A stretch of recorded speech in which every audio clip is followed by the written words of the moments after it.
Good evening, everyone. Welcome to the August 3rd, 2022 meeting of the Murfreesboro Planning Commission. We'll call the meeting to order. We do have a quorum present tonight.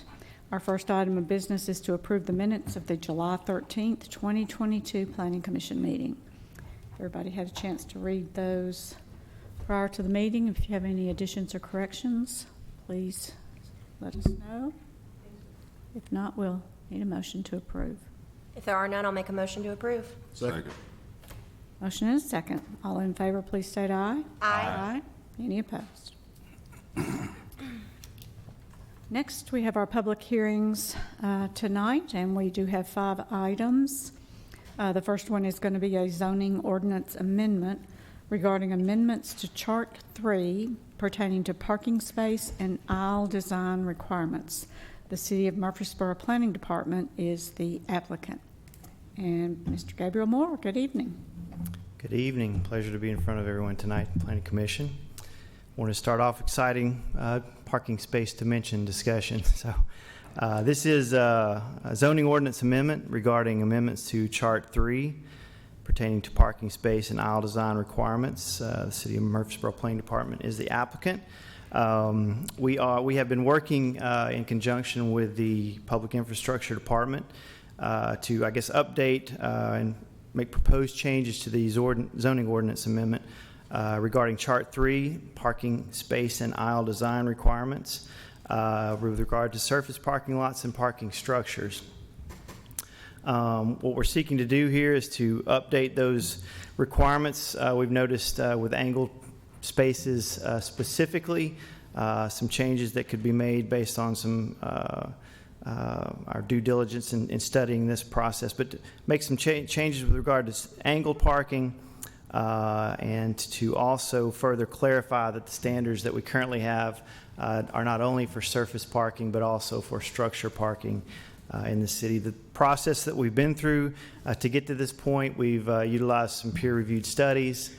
We've made some field trips, of which we have photos of. Hopefully I won't have to show you those tonight. But we've made some field trips to local municipalities, Murfreesboro, Franklin, Nashville, areas to look at parking structures and specifically structures in those instances. And we've also involved community stakeholders in the process as well. We have had some comment back from stakeholders, and we've not a lot, but there has been some comment. Just to give you a little bit of background of what prompted this conversation, as you know, we have had some, we're now having proposed parking structures within the City of Murfreesboro, and we thought it would be a good time to look at a chart that would be specific, maybe be specific to parking structures. And in doing that process, we've really come to the realization that there's not so much of a difference between requirements that are needed for structures versus surface lots, but it is a good opportunity to update the chart to more engineering standards, current engineering standards.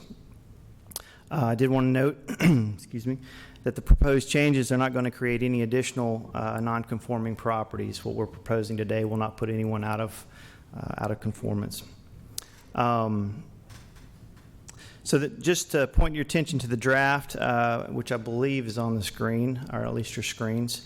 We have the draft chart, proposed Chart 3. What it's going to do is to, first of all, reduce the overall module width. When I say module width, that's kind of curb to curb, basically is the best way to think of that, overall module width for angled spaces. And if you, I believe we have, let's see in our presentation. This is the current chart that we have today.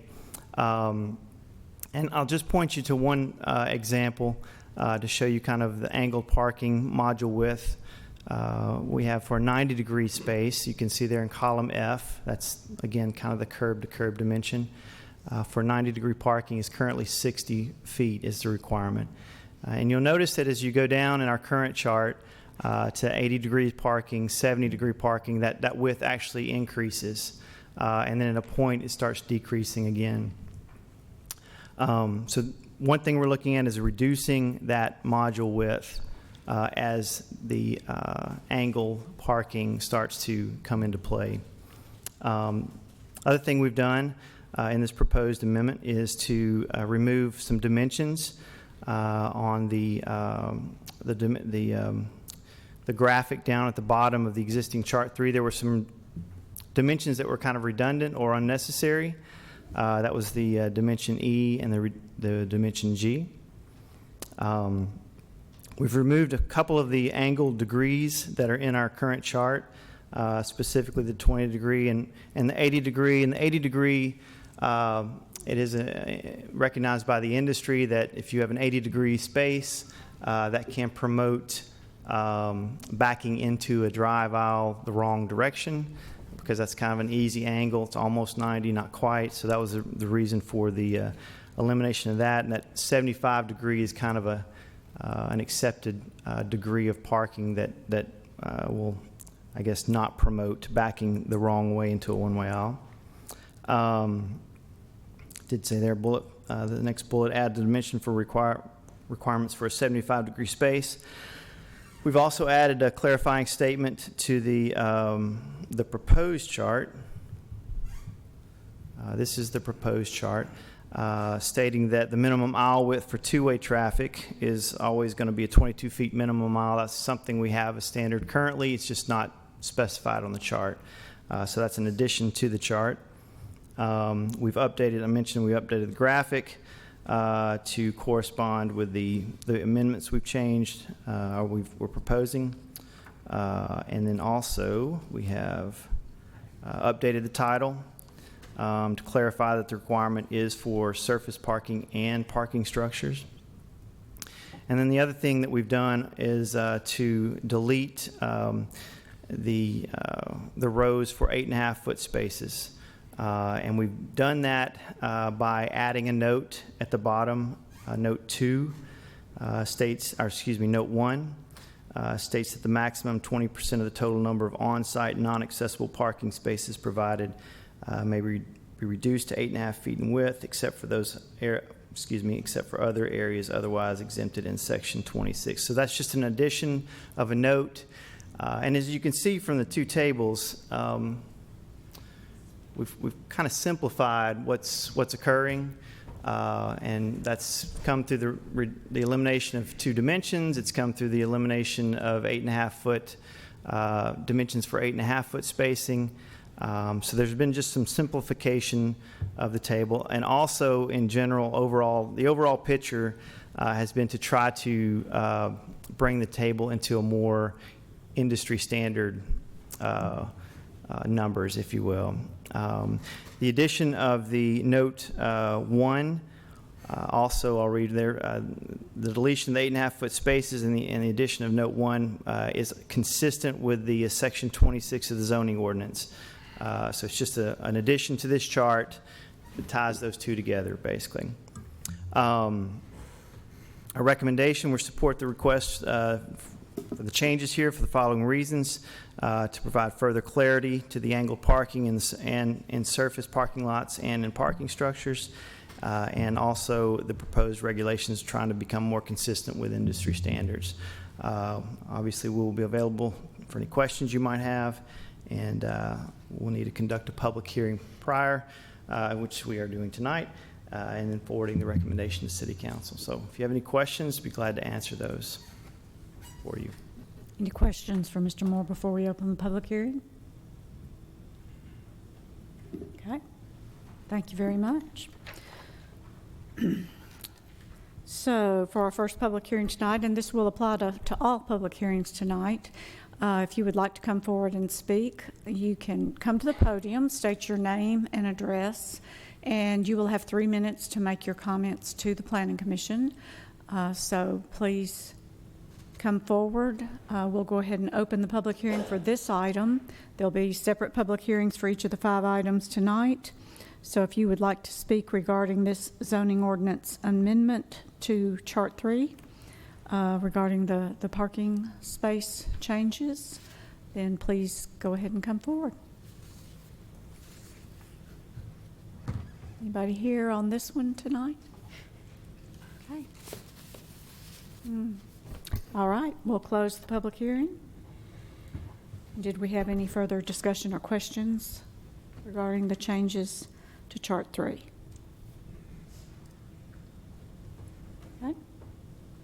If there are none, I'll make a motion we approve, subject to all staff comments. Second. Motion and a second. All in favor, please state aye. Aye. Any opposed? Okay. Moving on to our second item tonight. We have a zoning application for approximately 89.2 acres located along Veterans Parkway, Blackman Road, and Lyle McDonald Court to be zoned GDO1 in addition to the existing CH and CF zoning. The City of Murfreesboro Administration Department is the applicant. Ms. Rush, good evening. Good evening, Commissioners. Hope you're all doing well. The applicant for this rezoning is the City of Murfreesboro, it's their Administration Department, and we are requesting to rezone several parcels located along the east side of Veterans Parkway and west of Blackman Road and south of Lyle McDonald Court. The purpose of this is to provide the Gateway Design Overlay District as a combining district on top of these base zonings. The base zonings CH and CF would remain, so there's no changes proposed to those. The GDO overlay district point is to ensure that there would be high-quality design for both planning and architecture of any development, future development on these properties. This is an important, I would say, kind of a gateway into the city. There are development that's going on the west side of Veterans Parkway that are subject to design, the gateway design overlay types of standards. There's also several parcels north of Interstate 840 that are currently zoned GDA1. So this is something that the city has seen as a vision for this particular area for a while. Staff is, let's see, we looked at the future land use map. So the future land use map, the current one, is general commercial, and the GDO1 overlay would not conflict with that because, again, it doesn't change the base zoning. The one that's in process in terms of an update or a future update to be considered at a later date does show this as a employment generating as a land use character. That is a new land use character that's being discussed, and the GDO overlay would also be consistent with that. Staff is recommending support of this rezoning request for the following reasons. The GDO1 zoning promotes the types of land uses proposed in the future land use maps, recommended land use character designations of the general, commercial, and employment generating. GDO1 zoning would ensure high-quality design and site planning for the property and help regulate the uses that can be established there. Thirdly, the GDO zoning is consistent with existing zoning in this interchange, with the West Lawn PUD being required to comply with GDO design standards and with several parcels north of Interstate 840 already being zoned GDO1. In addition, the last workshop, the Planning Commission had asked if staff had interacted or conferred with the property owners, and I just wanted to convey with you that the city administrative staff has met with the property owners, has answered questions, and has had discussions regarding that. Happy to answer any questions. If you have any other points of discussion, please let me know. Thank you. I did want to add one clarification. The map that was included in the agenda materials is an outdated map. Mr. McDonald's property here is actually included in the request, so I didn't want there to be any confusion about that. He has 1, 2, 3, 4, 5, 6, 7 or 8 properties here, and that was included in the advertised request. That was in the legal notice. And see Mr. McDonald in the audience, so I know he's interested in the request, so I want to make sure to get that on the record. So you're saying it is in the request, it's just not shown? It is in the request. This was just an outdated map, and but the correct map was included in the legal notice. Okay. So we apologize for that discrepancy. Thank you. Okay, any questions before we open the public hearing? Okay, thank you, Ms. Rush. All right, so we will open the public hearing for this item and ask anybody that would like to speak on this, for or against, to come forward to the podium and state your name and address. Hello, Mr. McDonald. Well, I guess it's for the betterment, and so I'm not going to say anything about that, but I do have a complaint. And just for the record, go ahead and state your name and address, please, Mr. McDonald. Donald McDonald, 2104 Blackman Road. This is a planning commission, and the city needs to do a lot more planning than just zoning and roadways. We need to do some signalization. We have an absolute disaster at Veterans Parkway and 840. People are being backed up for all the way down the ramp, double lane, and sometimes blocking 840, one of the lanes on 840, because they can't get off the interstate. And we need lights there at that interstate in the worst kind of way. So I'd like to plead with the powers to be to get some traffic signals there on that interchange.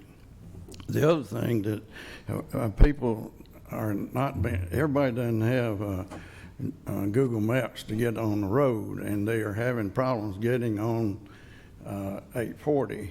And of course, we got two little roads that go to 840, and they'll get on one and go, and then all of a sudden they'll realize they're on the wrong road, and they turn around, and one of those is my front yard.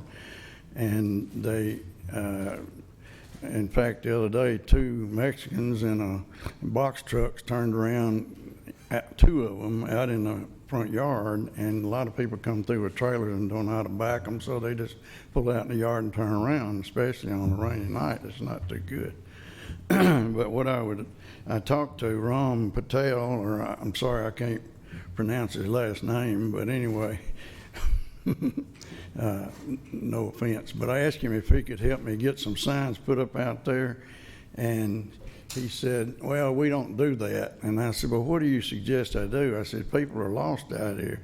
And he said, well, why don't you put up a no trespassing sign in your driveway, and then if somebody turns around, you can have a policeman to give them a ticket. I said, come on, man, in 10 seconds, you're going to get a cop there? I said, what school did you go to? But anyway, that is another problem. But anyway, I got a hold of a TDOT traffic engineer, and he came out and met with me, and he agreed that we needed signs put up to direct people to the interchange. And so he marked one location, and then I asked him if he would to meet with Rom and try to work out some traffic signs at least. And he did, and I think they're going to put them up. He said as soon as they got the underground utilities marked, and they could put the signs up. But we definitely need traffic signals at Veterans Parkway and 840. Right now, the cars are backing up, and some people are even pulling out on the right lane, going out into Veterans Parkway, turning around and going back the other way, doing U-turns in the middle of Veterans Parkway. They've done it so much that they've worn out a mud hole over there 6 inches deep and 10 feet wide, and just turn it. So I implore the planning people to do something about those streetlights out there. Thank you. Thank you, Mr. McDonald. Who else would like to speak tonight? Afternoon. Stephen Zeiper. I live at 1425 Stokesley Drive. On the map where Blackman Road is, right now it's not a highly used road, and me and a bunch of my neighbors' backyards back right up to it. So right now we just have a small row of trees between us and Blackman Road. Now sometimes you can hear cars flying down there, and when they lose it, they generally wreck into all that rezoning area used to be a farm. They normally used to do tobacco. Well, when they wreck, they would wreck over on that side. Well, if you're going to develop this area, that's fine and dandy. However, what are you going to do to protect our homes? Because you're going to basically enhance and put a lot more drivers on that road. And there's because between our back driveway, we have a back out, which is considered like a back alley. It's our roadway. and then you have maybe 10 feet of grass with a small row of trees, and then Blackman Road. So there's not too far for whatever y'all build over there between us and noise or whatever you want to call it, or even Rex. That's one concern. If you're going to widen Blackman or maybe put some sort of retaining wall there or something. Number two, Blackman, where it dumps out into Veterans. Right now, if you leave at, say, past 7, good luck trying to go across, okay? And now they're building TOA across. They're getting ready to open that up. And that's just going to enhance the traffic that way. Well, fortunately, when I go into work downtown, I'm leaving quarter till 6, so I don't see hardly any.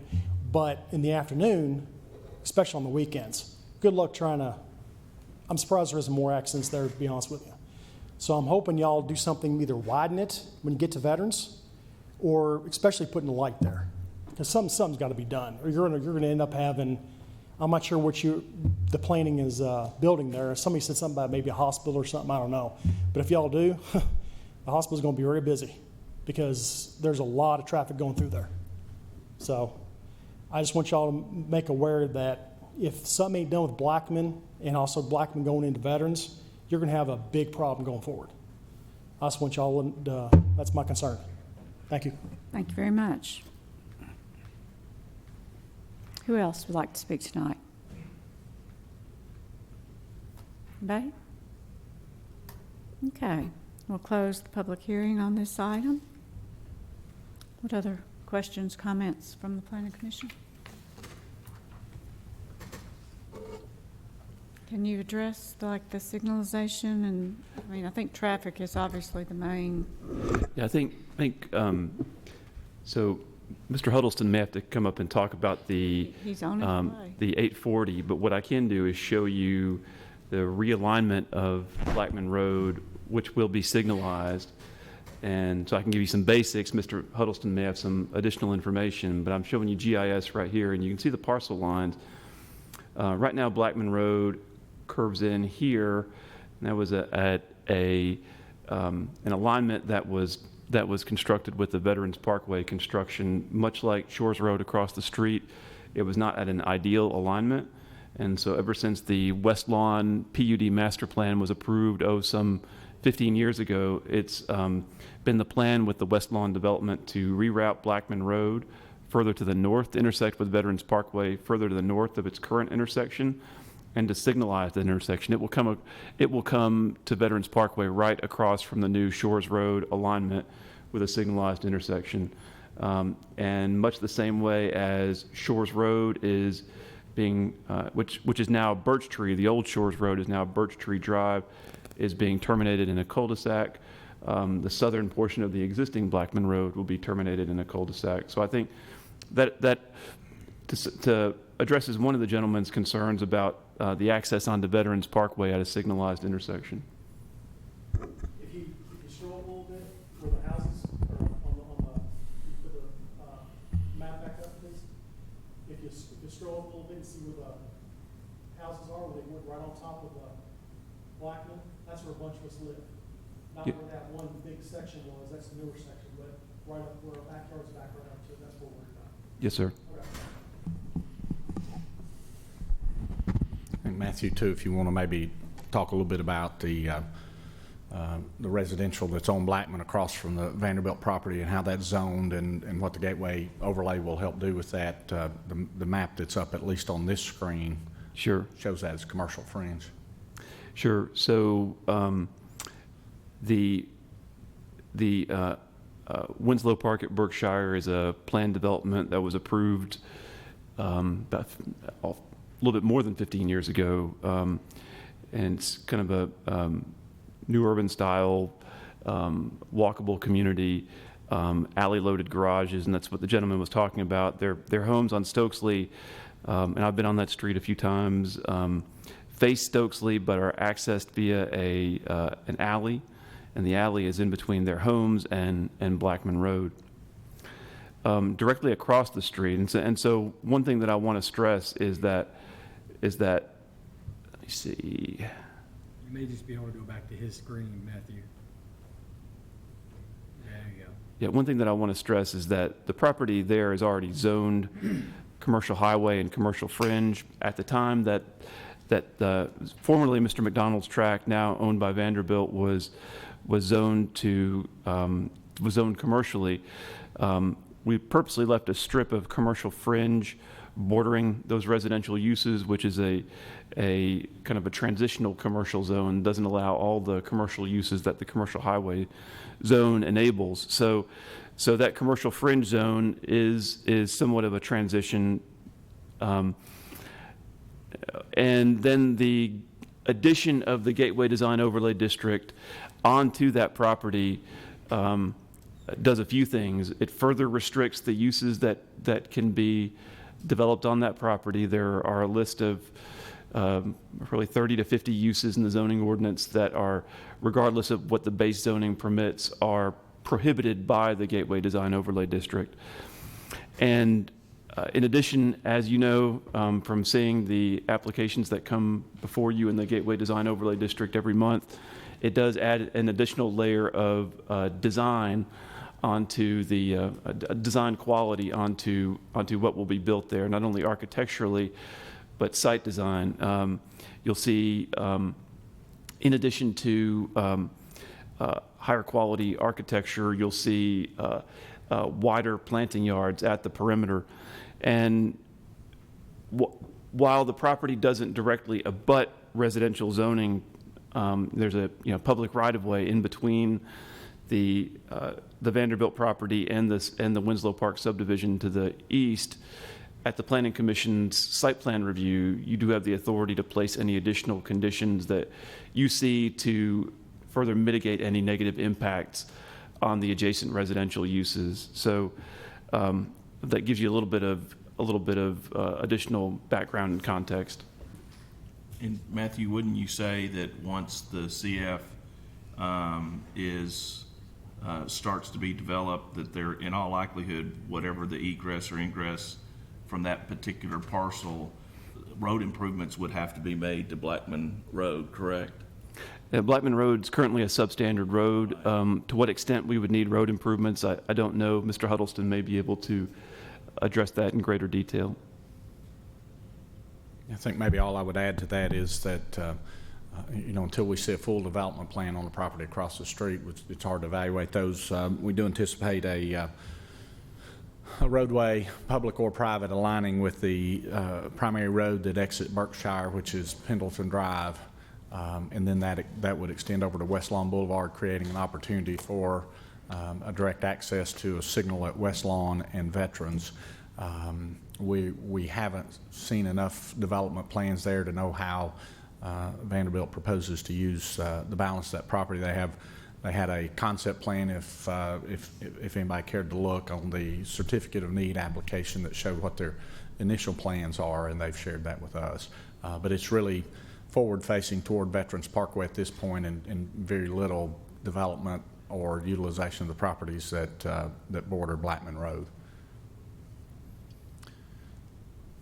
And I think maybe to go back to the first question that Mr. McDonald raised, we got an update even just as, I think this was yesterday, from Jim Kerr, that the interchange and signalization lighting for the 840 and Veterans interchange is on this month's bid list with TDOT, and so it's out for bid. They'll receive bids soon, and the projected completion date on that bid is September 30th of 2023. So it's about a year-long project anticipated. Middle Tennessee Electric has already been working in the Veterans Parkway corridor. If you've been out that way, installing a new pole line and extending some additional electrical service into that area, which will get us electrical service up to the interstate to be able to power those signals. And that's a joint project between the city and TDOT. City sponsoring and funding the interchange lighting, which is something that TDOT allows cities and counties to do, to light those interchanges, and then also to operate and maintain the signalization, which TDOT will install, but it'll actually be for the city to operate and maintain, as TDOT traditionally don't maintain interchange lighting or signalization. So we'll have a maintenance and use agreement with TDOT on that. I'd be glad to help with any other questions or concerns you might have about the application before you tonight. Did you know anything or have anything to add to Mr. McDonald's, I guess, his meetings that he's had with TDOT regarding just the signage in general to getting on and off out there? I mean, as far as we know, it sounds like maybe that's in the works. Do you all, I think. are y'all involved in that as the city or as the state? Sure. Okay. So what we do know is our residents are sometimes our best engineers. They live it and see it and breathe it daily, and we say that about traffic, we say that about drainage. And so Mr. McDonald shared, in fact, with me earlier this week when I had a chance to meet with him, his concern on that, and I think it's very perceptive. New interstate interchanges, new people, new traffic. And if you've noticed, most of the interchanges that lead to interstates, there's usually some directional signage, an intersection or two away, especially when you can see the interchange but not necessarily sure how you get to it. And so I think Mr. McDonald's request was really right on the money, and he experiences it and had some good ideas there. But the city will be working with TDOT to get those installed, and we'll be looking at, for example, the Vaughn Road, Blackman Road intersection, Manson Blackman Road intersection, and Shores Road, and some of the others, just to give some drivers some information that if you're looking for the interstate, you turn left or you turn right or you go straight at that intersection. Perfect. Thank you, Mr. Huddleston. Any other questions? Comments?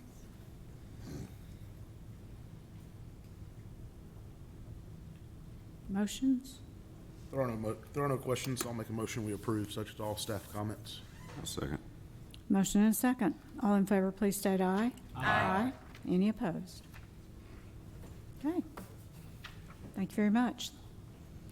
Next item is a zoning application to remove the GDO4 zoning on approximately 31.6 acres located along Medical Center Parkway between Northwest Broad Street and Memorial Boulevard. The City of Murfreesboro Administration Department is the applicant. Good evening, Ms. Green. Good evening. Thank you very much. Good evening, Planning Commission. Our third public hearing this evening is for you to consider an application that's been submitted by Mr. Huddleston on behalf of the Administration Department. This application is for the Planning Commission to consider removing 31.6 acres located along Medical Center Parkway from the GDO4 Gateway Design Overlay District 4. The properties are identified in yellow on the map that you see on the screen. They are approximately 3 lots deep to the north. The actual depth varies based on lot dimensions and layouts. And they are approximately 180 feet deep on the south side of Medical Center Parkway. You can see that on the south side, the GDO does not encompass the entire parcels located south of Medical Center Parkway, but just the frontage along Medical Center Parkway. And that's how it was originally approved in 2004. The subject area has several different base zones, and so the way Murfreesboro zones properties is all properties have a base zone, and then some properties may have an overlay district. This application is not to consider changing the base zones, which are heavy industrial district, and you can see those within this area, heavy industrial district. And then there are some properties zoned commercial highway district,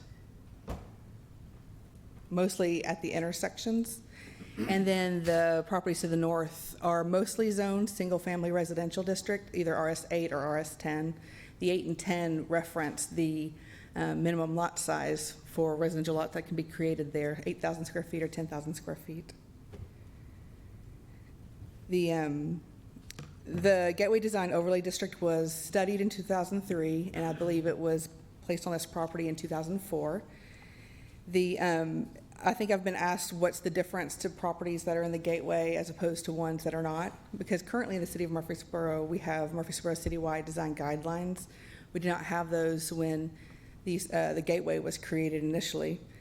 And so I think that it would be most accurate to say that the gateway is different in a few different aspects. First, and most notably in the uses. So regardless of the base zone, and this is something that you discussed in the previous application, there are additional uses that are prohibited in all of the gateway. There's 4 subdistricts, 1, 2, 3, and 4, and all 4 subdistricts restrict uses. I've shared them in the workshop, and I know that you discussed them in the workshop, and of course can go through them. What I had passed around are just pages from the zoning ordinance that have information about the gateway, list the uses that are prohibited. And so those uses in this district would be those that apply to all gateway properties. Really, it impacts the commercial properties and not so much single-family residential, because actually this existing single-family residential uses are exempt from gateway standards. They would only come into play if there were any kind of redevelopment to the north that would need a rezoning from the current zone to a commercial use. But as a single-family use, they aren't impacted by the gateway. Some of the uses that are prohibited, probably, I think most of the discussion maybe hinged around there's some heavy industrial property here, and heavy industrial is our most intense use. It allows the most variety of uses, and so the gateway places some restrictions on those uses that can be located there. There's also commercial uses that are prohibited, and those are tattoo parlors, kennels, self-service laundry, some of those adult businesses, which we know we wouldn't want here, packaged beer. We really don't see a lot of packaged beer stores anymore since the state changed the laws and allowed liquor stores to sell beers. They used to be a standalone use, but now you see a lot of them with liquor stores. And then some type of housing is not permitted. So the uses are probably the most significant. I think the thing that might come to mind first is probably architecture, because where the Gateway Design Overlay District is, you can tell that when you drive on those streets that they feel different than maybe other major arterials in our community, and that are those aesthetic standards that we have. Of course, the Gateway pre-exists any design guidelines we have, but it does require higher quality materials and buildings to be predominantly brick, stone, and rock. There's a similar requirement in the design guidelines, and so the amount of brick, stone, rock is where it's different now. But also the landscaping, Mr. Blomley pointed out that there's larger material required, larger landscape yards and separations, and so the landscaping, the architecture, pretty significantly is signage. Another difference is the signage in the Gateway is more restricted than it may be outside the Gateway Design Overlay District. And then height. And really the difference in the GDO 4 versus the GDO 2, 1, or 3 is the maximum permitted height. GDO 4 allows, I guess it is the most restrictive height-wise. The maximum height in GDO 4 is 35 feet. The other districts can go larger depending on uses. Uses like hotels or something may be able to go larger, but the GDO 4, for all intents and purposes, is the same except for the height restrictions. The next item, when we talk about the GDO 3, that one is different than all the other GDOs, but 1, 2, and 4, the biggest difference between them is the heights allowed. The restricted uses are the same in all of those categories. The uses that are prohibited also include some temporary uses of land, and so those are carnivals, circuses, fireworks sales, Christmas tree sales, Velvet Elvises. And so those are some of the uses that we saw several years ago, and those are prohibited. Tents can only be erected for a maximum of 14 days, whereas outside the Gateway, it's 6 months. And so there are some nuanced differences, but if you wanted me to boil it down, I would say uses, height, landscaping, signage, and architecture are the elements that are different. I did take a ride in the way back machine, and if you had some time, I'd included minutes from a planning commission meeting because I was not here when it was originally adopted, but minutes from the September 10th, 2003 planning commission meeting, and I had the public hearing when it was considered and when the Gateway was put on this property. Also included a chart with the uses permitted so that you can review that if you have any questions. So the Gateway has been on this property for, I think, not quite 20 years. We received an application from Mr. Huddleston in our administration department asking you to consider removing it from this property. It's my understanding that's in an effort for redevelopment of properties to have the standards be different and the process be different for those properties. You may recall recently, Jackson Heights came to you because there's a small portion, a corner of Jackson Heights that's in the gateway. And so that little portion of the building was required to come to you for review, and the remainder of the project was, could be reviewed administratively. And there's also the Beauty Lounge, I think you've reviewed, and Dollar General. We haven't really seen any requests, not maybe one or two applications since I've been working in the Gateway to rezone the residential properties to commercial uses, mostly because the residential lots are so small. To redevelop them somebody would need to acquire multiple lots to be able to have room to have parking, because we certainly wouldn't allow parking on Medical Center Parkway, and we would want to make sure that any parking on the local streets would not impact the people who live nearby. And so there's not a huge demand to convert the residential, but I think there are some reuse of some existing structures there. So Boys and Girls Club is mostly out of it, but there's a little portion of it in it. And then, of course, Toots is in it, and some of the property is located on the north side. So this is information about the application. I'd be glad to answer any questions you may have, or if you think that I've missed something, I'll be glad to cover that. You should conduct a public hearing prior to making a recommendation to City Council. And I did want to mention for that walk down memory lane, here's what she was talking about. Notice the date on there. Notice the name right there. And notice the name right here. Nobody sees what you're saying. Your name. Oh. Are you talking about Kathy? And then right here. We can't see it. Oh. Matthew Blomley. And then right there. Matthew was a whippersnapper Mm-hmm. back then. I don't think he was presenting anything. So there were some people who were there. I can't say that I remember much about that meeting, but I remember every minute of it.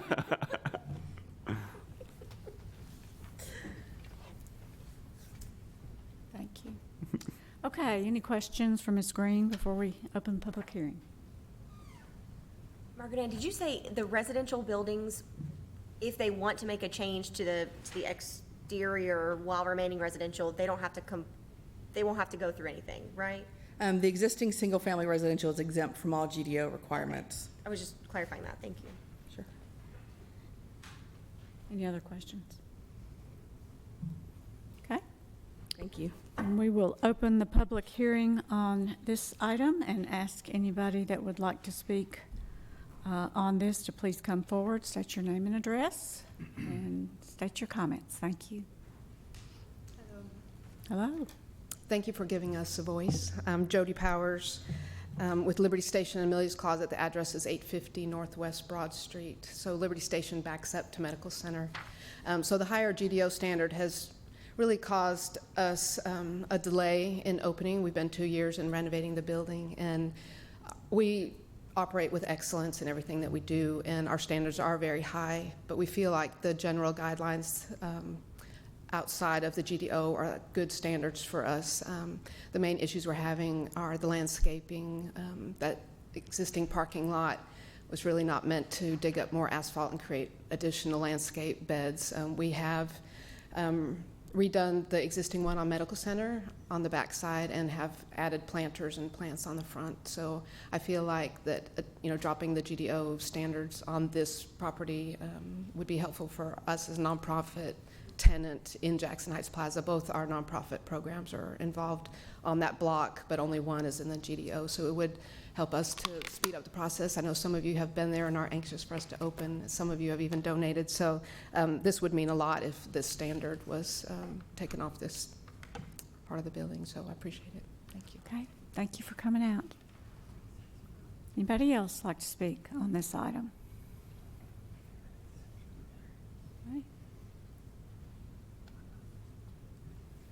Okay, we'll close the public hearing. Can you ask for any variances on GDO requirements? Variances are an option, or something a little different can be approved. For example, there's an existing self-storage facility on North Thompson Lane that is mostly a block building, which is not a permitted primary material, and they did an addition within the past few years. And the Planning Commission determined that it was more appropriate that the addition be block to match the building than make it be brick, because it would have stood out more having changed the material than having been consistent. So there are opportunities for variances. I would say some, the line might be, are you just not wanting to do it because you don't want to do it? Or is there an actual hardship based on the property or the way it's situated, geography or something? I think the Planning Commission has been willing to consider variances. In the GDO, they do go to the Planning Commission before going to the BZA. The BZA would take into account any of the Planning Commission's recommendations regarding a variance for properties. I mean, I certainly think like, having to dig up the parking lot to put in a landscape island just for the one portion around Liberty Station versus either the planters or some other plantings and things that it sounds like maybe they've done, but that would seem like a reasonable request for something like that, without removing all of the requirements of the GDO. I'll just state that I appreciate you giving us this, and it probably was in our full agenda originally, and I apologize I didn't, but just the uses, some of the uses that are in here that I think would still be good things to be restricted from that area, from that little stretch there, because I can see, especially a lot on the residential side, I can see them potentially requesting a use as some of these items that are restricted just because it's GDO. So, but I, I feel for the additional requirements that were on an existing, Jackson Heights Plaza, that what that brought to you. But anyway, comments? I'm the exact same place I was last time we met. I think we got to play the vision out, let it work, have planning come back to us with maybe a middle step of redeveloping some of this residential where they can do it like, I don't know if it's current deed holder, one transfer, or an amount of years, and hey, if you redevelop it in X amount of years, we'll give you a middle ground. But that's, I don't see the reason to take the GDO off. I haven't changed my mind at all that, and I'll make a motion to deny. Well, okay. I'll let other comments before I hit second. But. Yeah, I mean, I wish there was a middle ground here, but and I appreciate the work that is trying to be done here, specifically with Liberty Station. But I think we've got to look at this not just on one particular project. We've got to look at it in its entirety, and we have to look at it from a future perspective. If there was a way, that any mid-range could be done via a variance that, maybe it's a little less costly to do something from the landscape perspective, maybe we could look at that. But just to say that we're going to take this one project and make it change based upon that one project, I'm not for that. Yeah, I'll agree with you there, Ken. And I think, one of the things that I consistently think about is the other projects in this area that have had to adhere to those standards. And I feel like it would be somewhat unfair to those folks that have had to go to that. So I would love to see a variance type of situation. I think Jody, you do a great job over at Liberty Station, and I think the variance, if we could find some sort of middle ground for a variance, I think would be the ultimate ticket here. I echo the same. I'm still in the same position I was the last time. I think we need to give this a little bit more time now that Medical Center Parkway is developing a lot more. I think if we give this a little more time, I think we'll see this area develop in the future. And I'm in agreement too. If we can find a middle ground, that'd be great. I think in her particular case, a middle ground should be able to be found, but I would like to see us continue with the GDO on it. Okay, so we have a motion and we have a second from Second. Mr. Lane. Second, yep.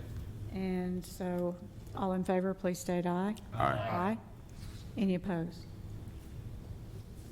Okay, motion denied. Our next item is a zoning application to remove the GDO 3 zoning on approximately 51.9 acres located along Medical Center Parkway and West College Street. City of Murfreesboro Administration Department is the applicant. And Ms. Green. Thank you very much. Our fourth public hearing this evening is for you to consider an application that was made asking the Planning Commission to consider removing the GDO 3, Gateway Design Overlay District 3, approximately 27.3 acres from property that is owned by the City of Murfreesboro. This application was submitted by Mr. Sam Huddleston on behalf of the Administration Department. The subject properties are actually several different properties that are in two areas. So on the map you can see, looks like maybe a snake on the south side. And those properties on the south side do run along, of course, the Old Fort Golf Course and the river. Those properties are zoned Mixed Use District, MU. There's also property that is located along the railroad and West College, which is on the top side of your illustration. That's also zoned MU, Mixed Use District. These 6 parcels are owned by the City of Murfreesboro, and the application is being made by the City of Murfreesboro Administration Department. They are mostly undeveloped land. The properties that are located along Medical Center Parkway, or the stake to the south, a large portion of them are located within FEMA's floodway or floodplain, as identified on the flood insurance rate maps that we have. I tried to make a map for you all. And so on this map, you can see the hatched areas are floodway. Way is where you might see the area designated floodway may be hazardous area due to velocity of floodwaters, debris, or erosion potential, must remain free of encroachment in order to allow discharge of base flood without increased flood heights. So it's where you might see water go. And the area that's blue is floodplain. Floodplain can be developed. It basically says that if you're residential, you need to elevate your structure above an elevation identified by FEMA, or if it's commercial, flood-proofed. So a large portion of these properties are located in these areas. We do anticipate the city having some facilities constructed in the area, at a minimum, a continuation of the city's greenway system. And I know that there were questions asked about what development potentials may exist, and so it's not likely to see a lot of development in the floodway or the hatched area, although it can happen one of 2 ways. One is that a CLOMR is recorded. A CLOMR is a conditional letter of map revision. It revises the location of the floodway, so sometimes they get it wrong where it should be. So if they study it and evaluate it and realize that it needs to be changed, that's one option. And the other option is if development can demonstrate through, and here's some engineering terms, hydrologic and hydraulic analysis that the encroachment shall not result in any increase in flood levels, floodway widths during a base flood discharge. So there's potential. It's not like super high potential, but there is some potential for development. But greenway would be obviously reasonable. The area located on the north side, that's kind of like a trapezoid, is located at West College Street. The site is the site of a closed municipal solid waste landfill and has structures on it that we affectionately call the fire-breathing dragon, which is ways we manage methane on this property.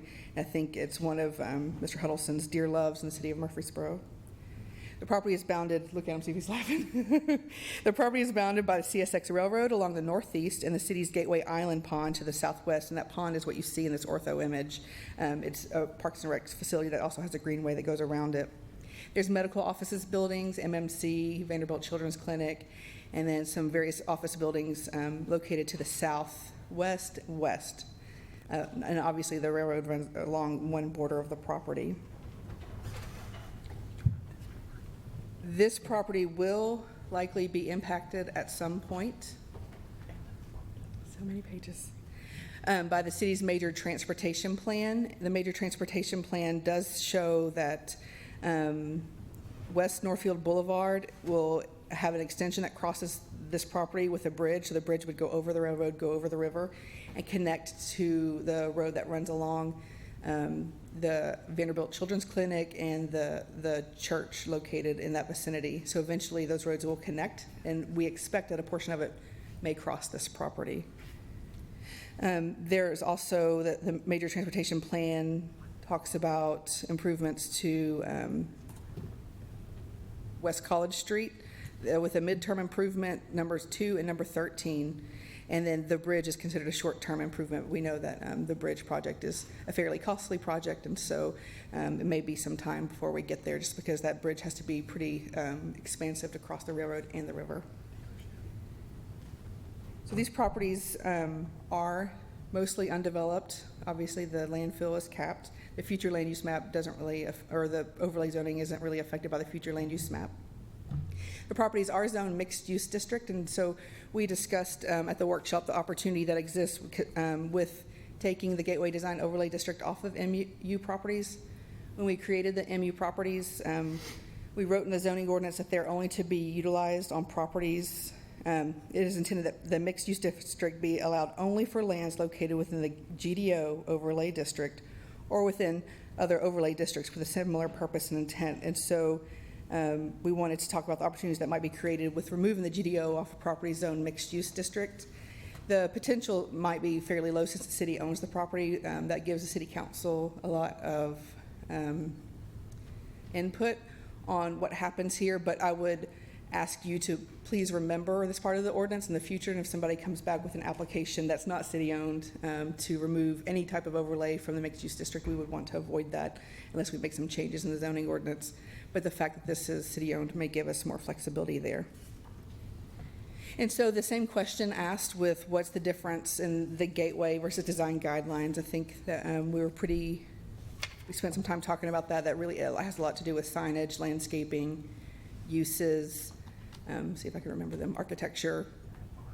The GDO 3 is probably the most different of the GDOs 1, 2, 3, and 4. The GDO 3 is mostly on property that was owned or is owned by the city of Murfreesboro. Before the Gateway Design Overlay District was adopted, the city acquired properties, and because we had more control of the properties, we placed restricted covenants on those properties that restricted the uses, restricted the design, the layout.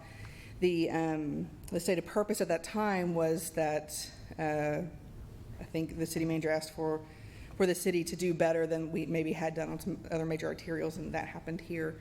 A large portion of the zoning ordinance that is written with the Gateway Design Overlay District copies a lot of the language in those restrictive covenants, so they're similar but different. The chart or the handout that I passed out with the last item has the uses permitted. All the uses that are prohibited in the gateway would be prohibited here. A significant difference is that there are 33 additional uses on top of those regular uses that are prohibited. They're your typical, I think that they're what you would expect. Most significantly would be like automotive repair, veterinarian clinic, liquor stores, motor vehicle sales and service, vehicle wash or car washes. Those types of uses are prohibited, and mostly because the idea is that this was or will be a space for Class A office space and for medical offices. A big part of this medical center project was the faith of naming the street medical center before the hospital even existed out here. You may remember there were a couple false starts that made us nervous after we named it Medical Center Parkway, but the hospital did relocate from downtown to here. And then, of course, we see that Class A office space that we don't see anywhere else. And so, of course, there are additional uses that would be prohibited here. So if you have any questions or if you think that you'd like for me to cover some additional items, I'd be glad to do that. Otherwise, you should conduct a public hearing prior to making any recommendation to City Council. Thank you, Ms. Green. Any questions for Ms. Green before we open public hearing? Okay. Thank you. Thank you. All right, so we will now open the public hearing for this item and ask anybody to come forward that would like to speak.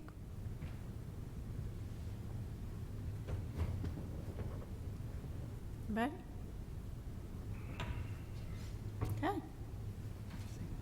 close the public hearing on this item. Comments from the Planning Commission? Discussion? I got one clarification, please, on the, I guess that would be the northernmost property up there. It's, I think we may have talked about this the last time we saw this, but I just want to make 100% certain. It cannot be developed, or it's hard to develop it and it can be developed. You know, go in there and reclaim some of the stuff in the, you know, that's underneath the ground and refill it or whatever. So it cannot be, or it can't be easily developed. What I learned from listening to Mr. Huddleston answer that question is that it can be, but it's hard and expensive. I hate to be like this, but I mean, like, to what degree? Like, hard and expensive happens every day here. I mean, developed on hard and expensive land is every piece of land now here, because all the easy stuff is done. Yes, sure. I mean, primarily. I would think the easy things to do may be surface level where you don't have to dig. So it could be that you have more walking trails or parking or something like that. Digging into the side, I mean, I wouldn't be able to even pretend to answer the question. I know Mr. Huddleston may be the other better one. Yeah, and I don't know if there's really a good gauge of this, but I mean, you know, if somebody wants to come in there and put a corporate office site and we own the property and we say, yeah, we'd love for you to, we'll give you the property, but you guys got to do the remediation and all that, it might not necessarily be that expensive. Sure. So, Mr. LaLance, I think I shared this with some of you all before. This here was used from 68 to 73 as city's primary waste disposal area. We closed it in 73, so it's coming up on its 50th birthday of not having been used for active disposal. We're still paying money to manage it each month. We are under an agreed order with the state of Tennessee to manage this site. There are land use restrictions with that, and until we get through what the industry calls the post-closure care period, where basically the waste that's in the ground doesn't pose a significant environmental risk, we're operating under those conditions. We have taken on a couple of projects out there. Obviously, the Overland Trail that was constructed there, that was done with TDEC's approval, and the primary reason they considered it was because it did not impact the way the waste that were managed there, did not decrease the degree of protection that we had already in place. We also placed a 36-inch sanitary sewer force main across the property up adjacent to the the railroad track. That too required the approval of TDEC, and the waste that were removed where the line was put in were actually tested, classified, and then managed as solid waste for disposal. Today, again, difficult but not impossible, but it would require some significant work with the state to do that. And in the future, that might be a lower standard, but still you have the reality of dealing with the material that you're building on. And as we learned probably in our early Sunday school classes, you still want to build on the rock and stay away from this stuff, right? So difficult but not impossible. Lots of regulatory hurdles. In addition, the mayor and council would have to see to it that this was in the best interest of the city to do that. And at that time, you could also make decisions, or the mayor and council and planning commission can make decisions on what might be an appropriate development plan for that. I think I shared with several of you that our short-term thoughts on this are a possible private road that might provide some relief out of the area, where that's full access or restricted access. We're not really sure. And our Parks and Rec department has asked for some time that we look at some amount of parking that might support events and activities that happen on the Gateway Island as more of those properties around the Gateway Island are developed and their parking is used at a higher level. So those are short-term issues there. I hope that answered your question. I'd be glad to consider other questions or discussion. So do the GDO 3 requirements or the overlay prevent you from putting the parking or the walking trails or Yeah, it's anything like that? really, really hard and really, really expensive. So biggest challenge, quite honestly, for access and parking would be items that require significant irrigation or landscaping, those things that would have an impact on the cap or the cover that's protecting the landfill. We originally had a plan to provide some shade and ornamental trees along the trails there, and those were rejected by TDEC. So I know that we're going to have challenges in trying to meet the landscaping standards that would be there for a traditional parking lot. And our other thought was that for an occasional use parking lot, we may want to stay away from a traditional paved or concrete surface and explore some alternates that might be available to us that would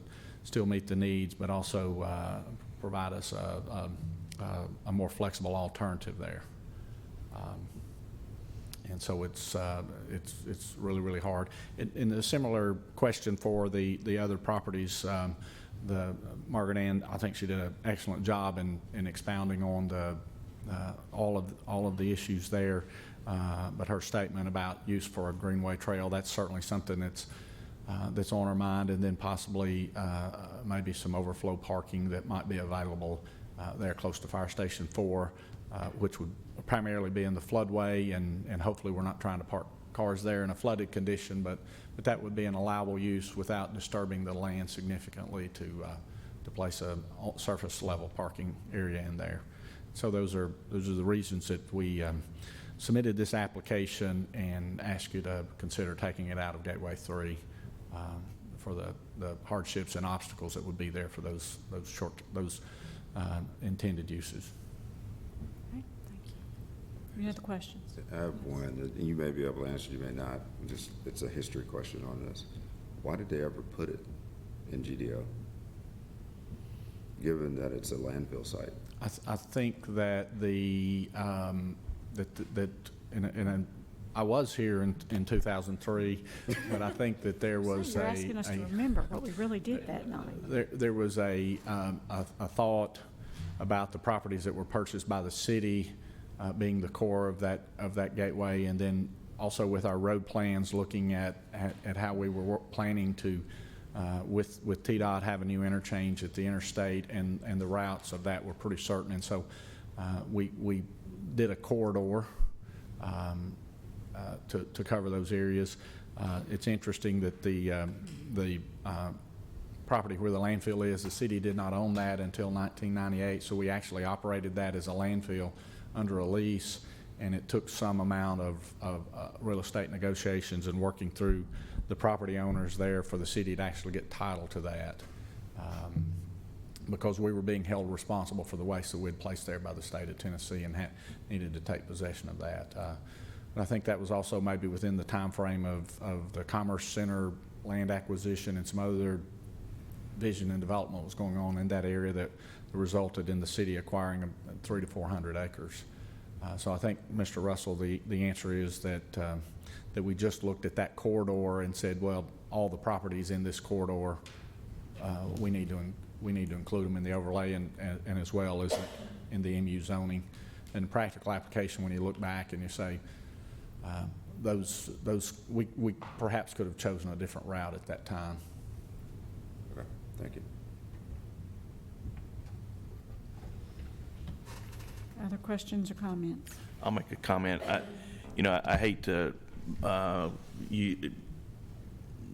equate this or use as an example of the prior application where I had hesitancy of taking anything out of the GDO. The difference in this application is that the city is the owner of the property, and so in the end, whoever that end user will be when the property is conveyed, if and ever, if it's sold, that we hope that any future council members and or mayor and or planning department would make sure that the site plan and whomever, how it was going to be used would be similar to the properties around it.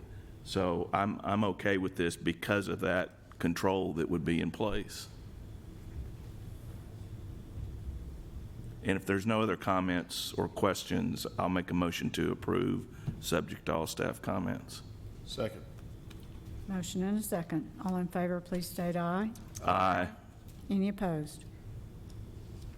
Okay, motion passes. Our next item is a street renaming to rename Winterberry Street, north of Halloweeny Circle, to Mason David Drive. The City of Murfreesboro Planning Department is the applicant. Mr. Blomley, are you Yes, taking it? thank you. Sorry. No. Yeah, so we have a street renaming request brought to you by the Planning Department. It's for a very, very tiny street. So we're kind of being proactive, taking the opportunity to rename a street before it actually has any addresses on it. This is Winterberry Street, which is located in the Cherrywood Estates subdivision off of Florence Road. Just I think back in June, you approved the preliminary plat for the proposed Brook subdivision, which I've included the concept plan in the agenda materials. Here we go. It includes the extension of that Winterberry Street, and you can see there's 1, 2, 3, 4, 5, 6, 7, 8, 9 lots that will be addressed off of it. So when we saw that, I kind of, one of the benefits of being here farther back than 2003 is that a lot of the streets that are in the city. And I know that in the Northwood subdivision, there's a street called Winterberry Drive, and we, as a matter of policy, do not duplicate street names because it can create confusion not only for the motoring public but for service providers, including emergency service providers. And so when we get new subdivisions, both the Planning Department and the Rutherford County Emergency Communications District reviews the street names that are proposed in the new subdivision to make sure that there's not a street name duplication or that it's not even approximating phonetically the way that an existing street name sounds. And so here we have a street name that actually duplicates the street name Winterberry that's already in existence. And they were actually, the irony is they were both developed right around the same time, which is probably why it was missed back in 01 or 02 when this was approved. So before this is extended, we have an opportunity to change it to a street name that is not a duplicate street name. So David Alcorn, who is the developer of the Brook subdivision, nominated the street name Mason David Drive as the extension through his development. And so what we are proposing to do is to rename this existing 120-foot long segment to Mason David Drive, consistent with what he has proposed in his subdivision plans. You can see on the map before you there are two houses, two lots that are abutting Winterberry Street, but neither one of those streets are addressed off of Winterberry Street. They're addressed off of Paulonia Circle. By way of comparison, the Winterberry Drive in Northwoods has about 35 existing homes that are addressed off of it, so it was kind of a slam dunk to figure out which one to bring before you to ask you to rename. Here we don't have to bother anybody except changing a street name sign and letting all the utilities know. And as we've mentioned to you before, the subdivision regulations gives the Planning Commission final authority over street names. So we're bringing this to you today for you to consider renaming the Winterberry Street name to Mason David Drive. And if you approve it, and you're the final authority, the action stops here. If you approve it, then staff will implement that change and get the street name sign changed. Be happy to answer any questions. For street name changes, we do require a public hearing, just as a matter of policy. So be happy to answer any questions before or after the public hearing. Okay, thank you, Mr. Blomley. Any questions before we open the public hearing? Okay, we'll open the public hearing. Ask anybody to come forward that would like to speak on this item.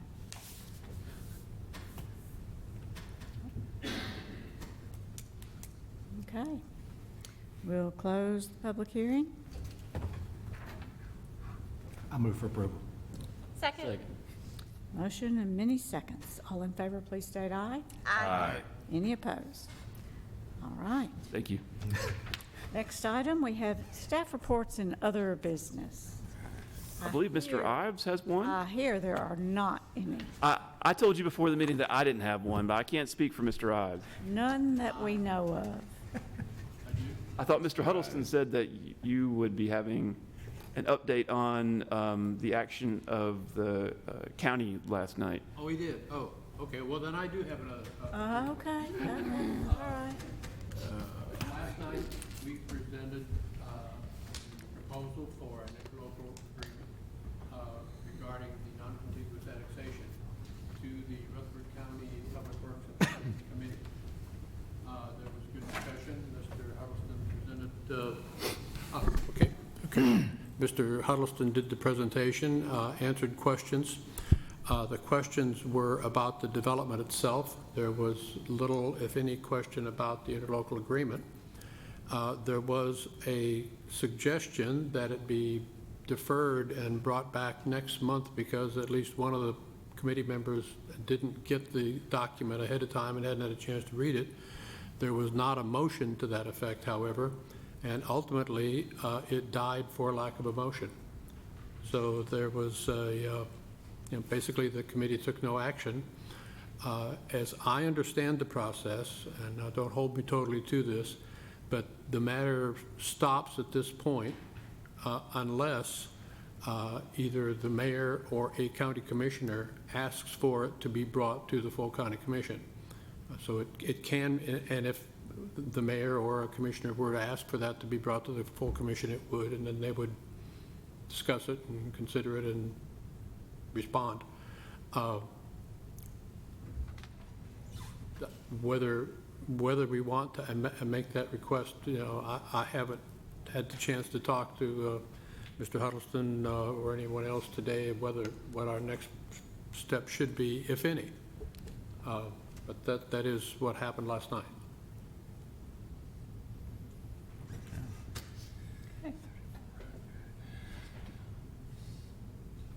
Thank you for the update.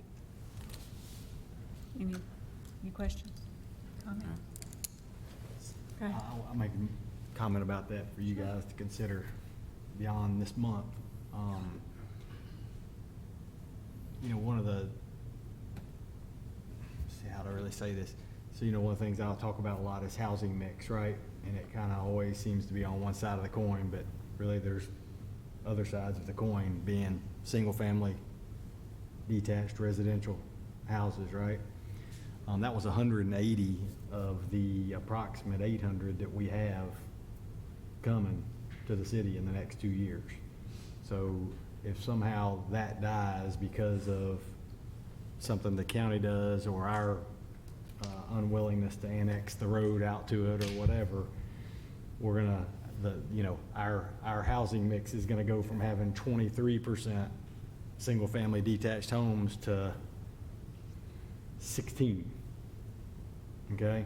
So in the same way that I sometimes talk about reducing one side, the other side of that is to increase this side, and we're getting ready to potentially lose that, a large percentage of what really is set to come to the city limits, at least within the city limits, because of this situation the county is putting us in. So be aware of that, please, is all I'm saying. And if it, I understand the reasons why we wouldn't have annexed the road the first time around. I get that, but if that's a solution to this, maybe it's something you guys might consider one day. If that fixes it. Okay? I think it does, but y'all, someday other than today. Y'all. September 1st. I'm certainly glad to talk about it, but I don't know the details. No, I just think I appreciate y'all may, Yeah. it's something that's we're gonna lose 180 really nice houses Yeah. in our housing mix if we just let that die like that. Okay. Well, Appreciate all the information. Both of you. Anything else tonight? Okay, if not, we stand adjourned.